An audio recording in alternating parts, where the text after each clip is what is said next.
Man of God, Yes, as Pastor. we are celebrating our testimonies, Uh-huh. tichitenda Mwari zvakare neshoko ramatiparidzira ramataura nezveupenyu hwedu. Uh-huh. Tina mukoma vari pano, man of God. Uh-huh. I think vazhinji vakambovaona pavakauya pano. Tina mukoma Blot vauya pano nhasi, man of God. Hey!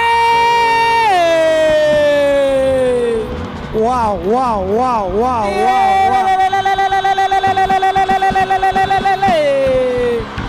Yay! Hallelujah,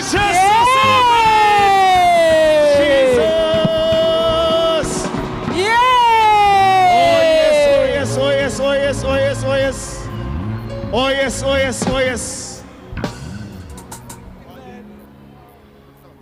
Ombera Jesu maoko zvakare.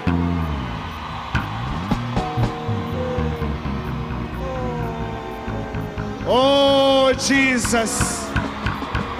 Oh Jesus.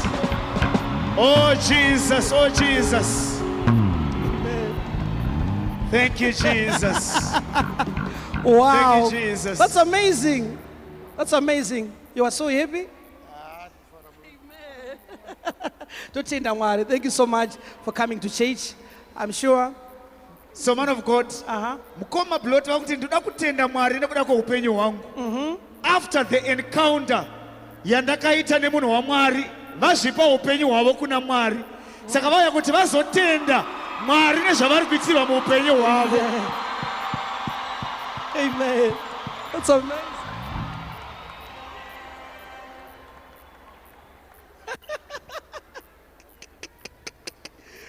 Okay, he's saying, I want to tell Prophet what is in my heart. Are we happy for our brother here? Oh, he's crying, you see. Oh, give glory to Jesus for what he's just doing to our brother here. I'm sure many youths, they are being inspired by our brother here, Oh yes. right? Okay, thank you, Pastor. So he wants to say something. You can give the microphone. Thank you.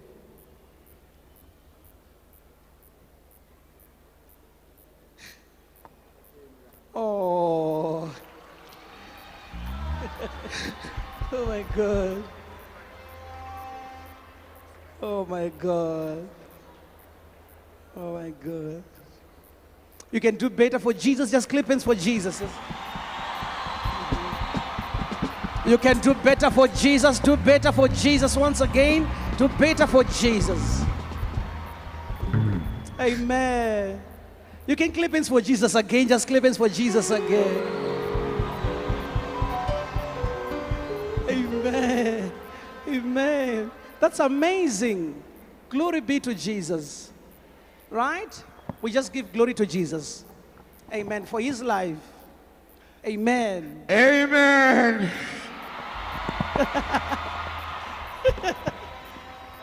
Amen. Oh, amen.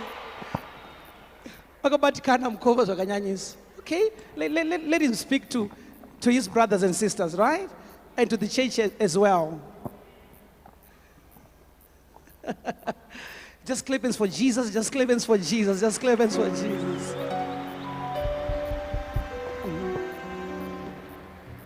Amen.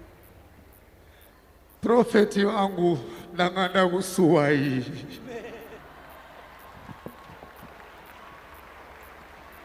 Nemi chechi mese nanganda kusuwai.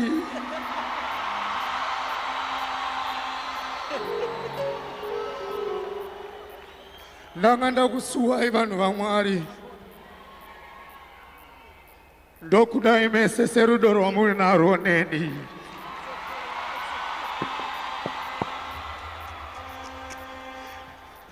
Mashoko ndinawo asi ndoda kubuditsa shungu nekumboyimba.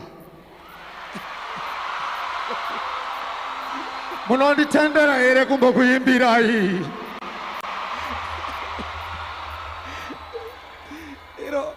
You know, I said, guys, chingotaura nzayo wamuna Mwari ndoda kutaura shungu dzangu. Shungu ndinadzo baba. Okay, let me give you this. Asindona kumbodzibuditsa nekuyimba. It's all right. Ndobva ndataura maviri matatu kwamuri profeti vangu. Amen. Baba vangu. Amen. Thank you so much. We allow him, right? Thank you. Thank you. Nditenderei munhu waMwari. Joy Productions. Joy Productions.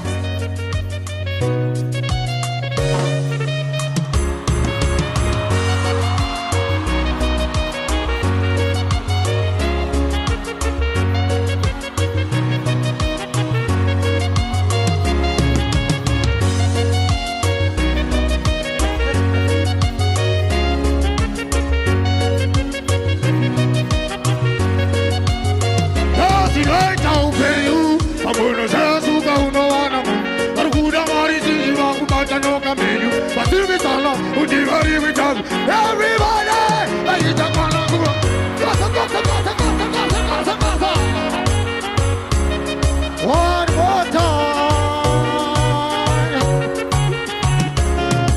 Pull it again. Pull it again. Nakanda kusuwa ihama zangu.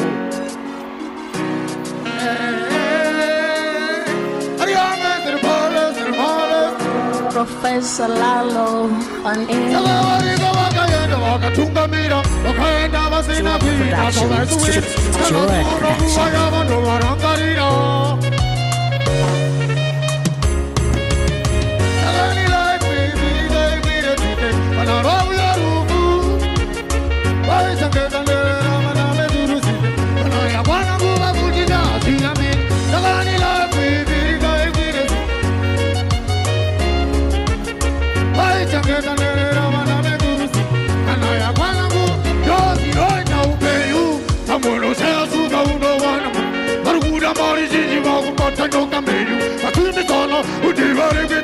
Everybody,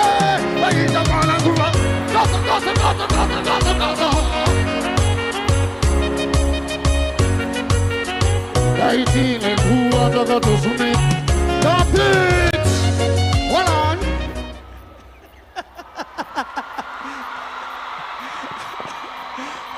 Church. Simplex Music. Hold on. Hold it. Stop it. Stop it. Hama dzangu imbonzwai. Ndokuyimbirai. Sezvo ndakanda kusuwa asi ndine mashoko maviri matatu ndobva ndayimba futi. Munonditendera here? Hanzili, life ivhiri ikwire dzike. Kana rwauya rufu arukundike. Vaichengeta nherera anani? Ana meturusike.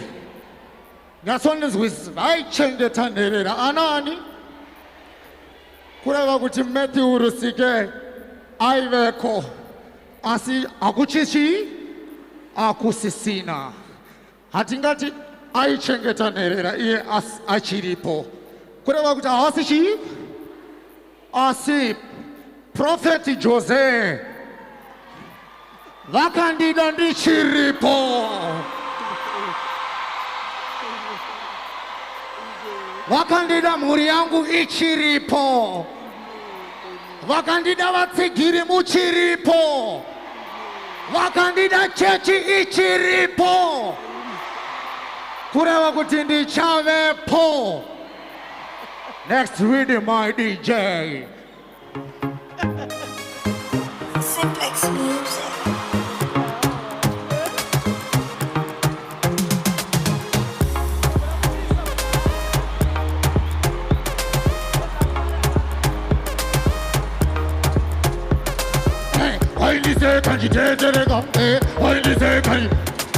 Everybody!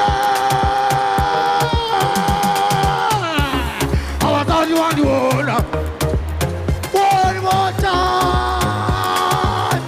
Again! Pull it! Simplex Music. Prophet Jose! Umawa! Girigiri! Doma hindi sungguruta! Basi wachindumburuta!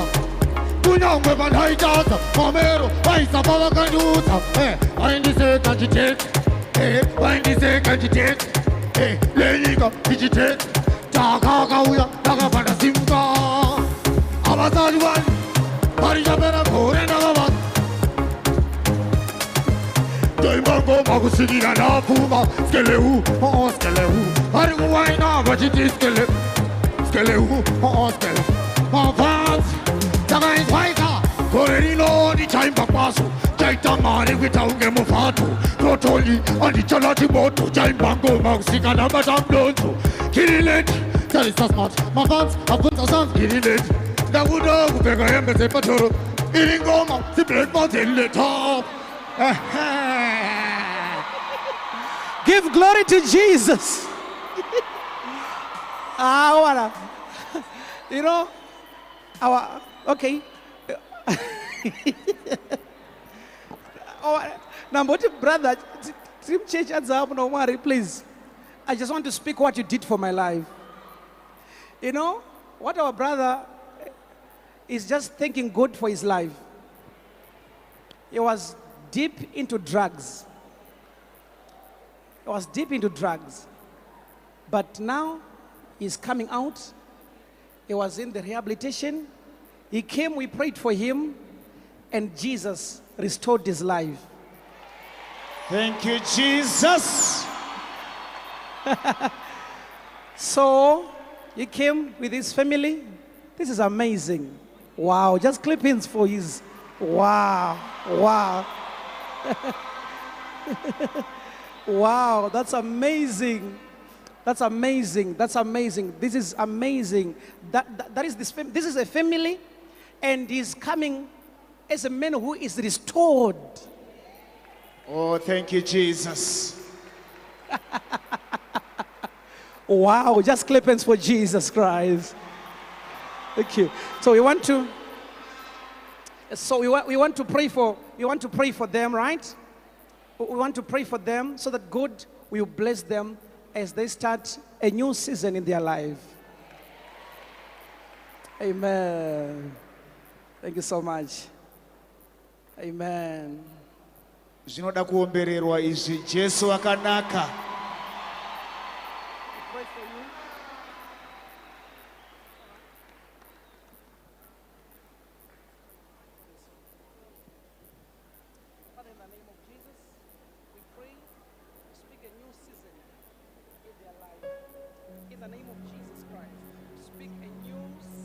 Healing rain is falling down. Healing rain is falling down. I'm not afraid. I'm not afraid. Healing rain is falling down. Healing rain is falling down. Just clap hands for Jesus for them.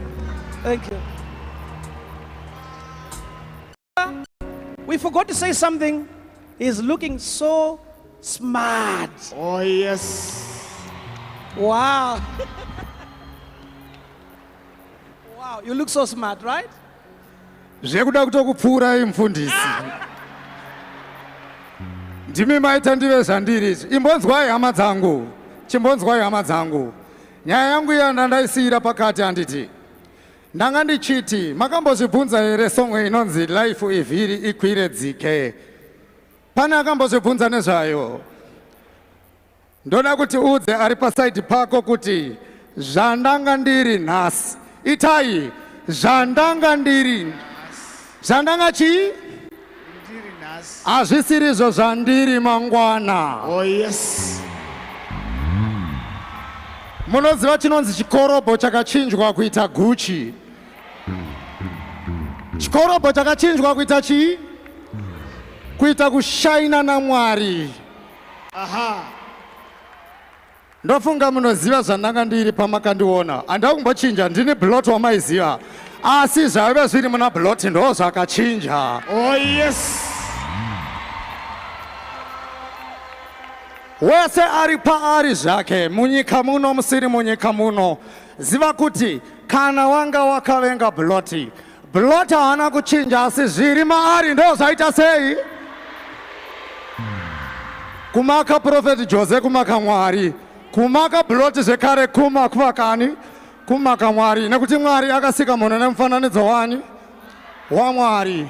Hanzi dai pasina Prophet Jose vamwe vaiti Blot haageze.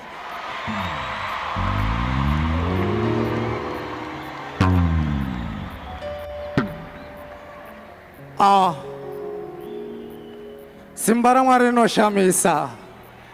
Inini chandongokuudzai ndechekuti kwandakabva nezuro hakudzokerwe. Hakuita sei? Kwandakabva nezuro nemurume uyu wandinaye panapa uyu. Ndoda kungokuudzai padiki chete, usandinyararidze kana ndanga ndisingataure mazuva ese aya. Ndanzi naProfeti ndimbotaura. Zvamakandiita imimi baba. Kunyanya imimi. Kuna Prophet ndotya uku but imimi baba. Makandirongera. Vakandiita sei? Vakandirongera. Apa makazondigona this time. This time vakandiita sei? Vakazondigona. Murume uyu akagara pasi na baba ava. Prophet vangu, Prophet Baba Jose, na amai ava, amai mai Jose. Vakati aiwa chikomana ichi zvanyanya. Zvaita sei? Inini ndandisingaite ndichiti ndiri kunyanya ka. Aiwa ndaisaziva raive rima. Hapana chaizikanwa. Hapana chaita sei? Ndapedzisira kuona ndiri handsome ndiri grade 7. Ndopa ndakapedzisira. Ndiri grade chi? Ndomboziva kuti nditori handsome futi kudai so. Ndoda kutenda Mwari. Vakagara pasi vakati aiwa apa pane tarenda apa. Hakuna akangwara tese, hakuna ati agona kunamata Mwari izvezvi. Nekuti dai kuna ati agona izvezvi, pamwe angadai ariyo muridzi wenyika yese, asi tese tinovavarira kunamata Mwari. Toshingirira kunamata chi? Chandongokuudzai hanzi Jesu akataura nevanhu 5,000 pasina maiki. Zvamboparidzwa naProfeti, mambozvifungawo kuti Jesu akataura nevanhu 5,000 pasina chi? Microphone. Ndiani akamboona microphone kakambodzwa zvemicrophone pashoko? Asi vese vakamunzwa. Munana muhombe iwoyo makambozvifungawo. Munana muhombe hautaurwe asi munana. Saka inini handina akawanda but munongondiziva. Mwana wenyu wechechi yenyu munomuziva. Inini ndotokuti welcome back because ndini ndatokudzokerai. So ndoda kutenda kuna Prophet Jose. Give thanks to Prophet Jose. Yeah, thank you. Thank you so much. Thank you. We can give a hand for the Lord. Just give a hand for the Lord. You can do better for Jesus.